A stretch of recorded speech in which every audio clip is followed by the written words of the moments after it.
Okay, it's time for the third and final video this week for Broadsword.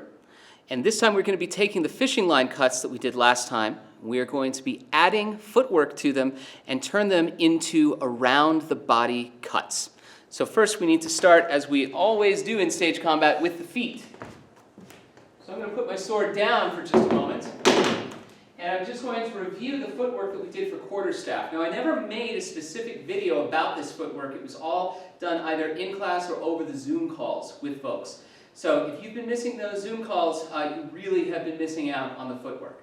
So we've got our nice wide stance, and a passing step simply takes the front foot and brings it behind us into a new en garde position with the opposite foot forward. So that was a pass back. This was a pass back. You can also pass forward by taking the rear foot and bringing it in front. And rear foot, bringing it in front, pass forward. Now, a few important things about these passing steps. Number one, just like with weight shifts, I stay low.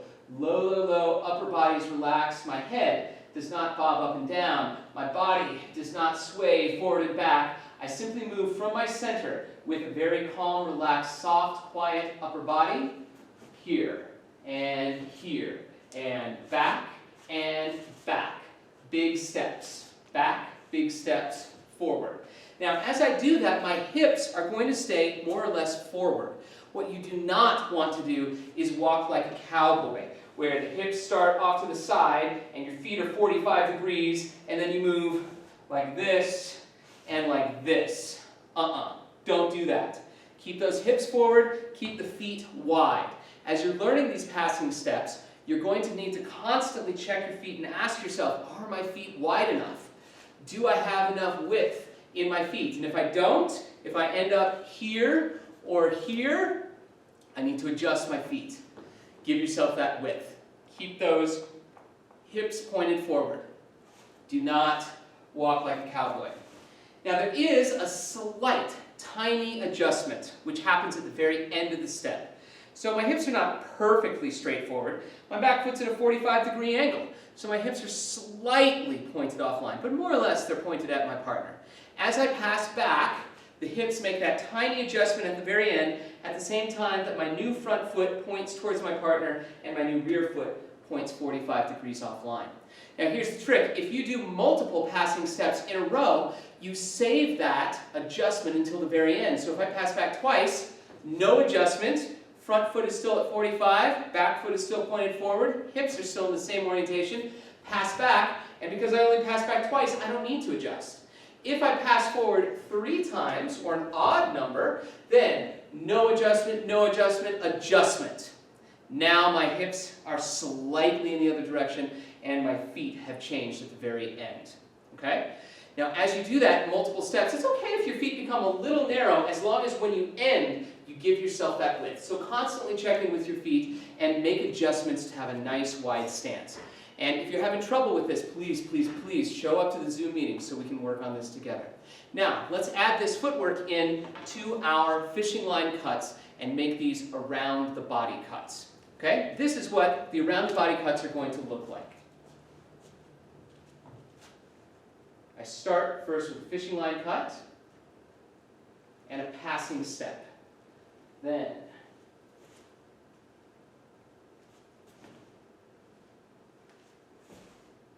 so let's go through what I was just doing.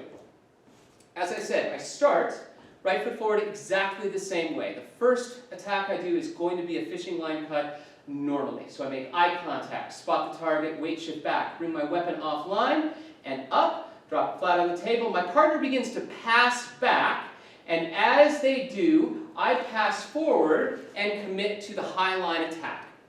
Now, I am going to weight shift back, and as I do that, I bring the weapon around behind my head, keeping the weapon as vertical as possible, bringing it all the way around. Then I flatten it back out so it is once again parallel to the ground. They pass back, I pass forward, fishing line cut. I weight shift back, bring it around body, flatten it out. They pass back, I pass forward, fishing line cut, low line. Weight shift back, around the body, fishing line cut, low line. A couple of important things here. Number one, these weapons have these really big long queons.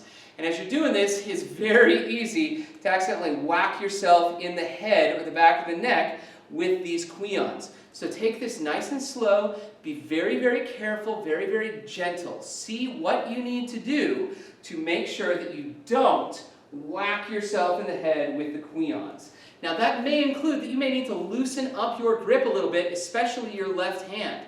You do not need to hold onto it in a death grip to be able to get it around your head. Loosen up those hands. As I do this, you can see my left hand almost lets go of the blade there. So I go from here to here, bring it around, then I'm here, and then I can grip it again as I flatten the blade out. Okay, so that's number one, is watch out for the sides and the back of your head and those queons. Give yourself a lot of distance behind the head and figure out what path it needs to go and what orientation it needs to be in. And remember, we should always be ending by attacking with the true edge of the blade with both index fingers pointing in the same direction. Second thing that we need to watch out for is we want to make sure that the sword is vertical, perpendicular to the ground like this, before becoming horizontal. We do not want to just keep it horizontal the entire time. Not like this.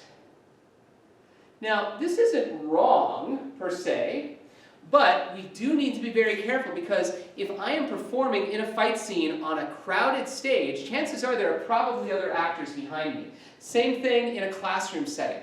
There are probably actors all over the place, and because we're in a class, people could be wandering around. They don't have set choreography for their lives, and so I don't know what's behind me, and I might whack them very, very easily by swinging my sword around like this.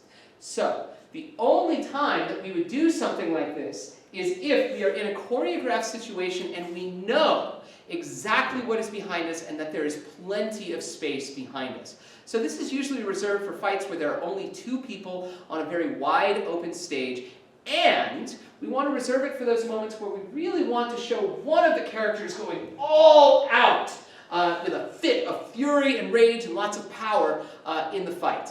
If the combatant is more in control and calm and calculating, then they're going to continue this, even if there's only two of them on stage and they know exactly what's behind them.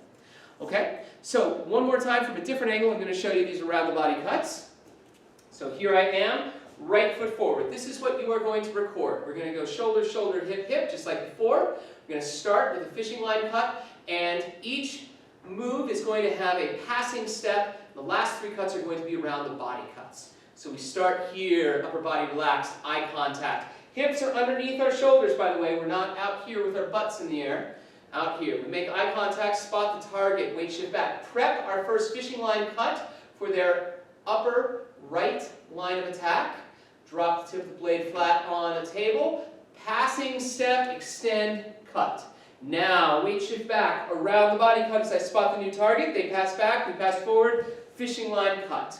Weight shift back, spot the new target. They pass back, we pass forward, fishing line cut. Weight shift back, round the body cut, passing step, fishing line cut, come back to neutral.